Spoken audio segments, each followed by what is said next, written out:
राष्ट्रवादी काँग्रेसचा वर्धापन दिन सोहळा जो आहे तो 10 तारखेला पार पडतो। त्याची पाहणी करण्यासाठी या ठिकाणी तटकरे सर आलेले आपल्याला एकूण पाहायला मिळतात। सर काय सांगाल, कशा प्रकारचं कार्यक्रम जे आहे ते या ठिकाणी असणार आहेत? विधानसभेच्या निवडणुकीमध्ये अभूतपूर्व असं यश राज्यातल्या जनतेने राष्ट्रवादी काँग्रेस पक्षाला दिलं।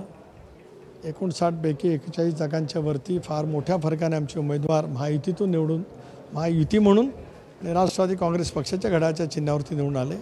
त्यानंतर येणारा हा वर्धापन दिन एक वर्धापन दिन सोहळा साजरा करावा म्हणून पुण्याच्या ऐतिहासिक असलेल्या बालेवाडीच्या परिसरामध्ये आम्ही करतो।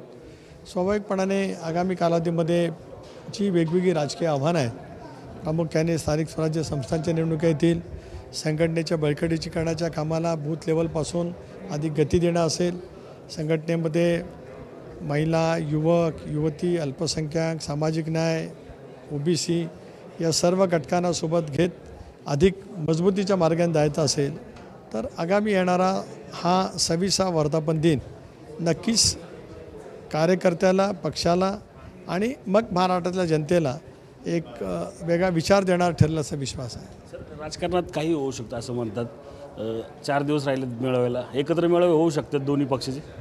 नाही, मी मगाशी वारंवार सांगितलं की तसा विशेष राष्ट्रवादी काँग्रेस पक्षापुढे कुठे नाही आहे, तसा प्रस्तावही नाही, तशी चर्चाही नाही, त्याच्यामुळे तसं संभवत नाही।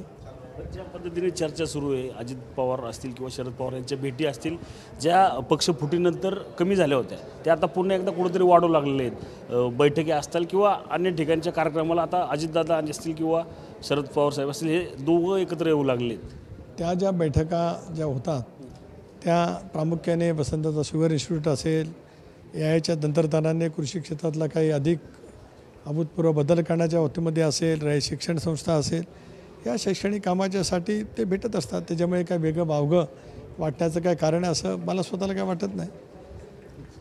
कुठलाही प्रस्ताव जो आहे, कुठलीही चर्चा जी आहे ते या ठिकाणी नसल्याचं जे आहे ते सुनील तटकरे यांनी या ठिकाणी स्पष्ट केलेलं आपल्याला एकूणच पाहायला मिळत आहे। त्यामुळे आगामी काळात दोन्ही पक्ष एकत्र येण्यावरच्या चर्चेला जे आहे त्याचा पूर्णविराम जो आहे तो सुनील तटकरे यांनी दिलेला आपल्याला पाहायला मिळत आहे। कॅमेरामन नागेश सह मी रणजित जाधव, TV9 मराठी, पुणे।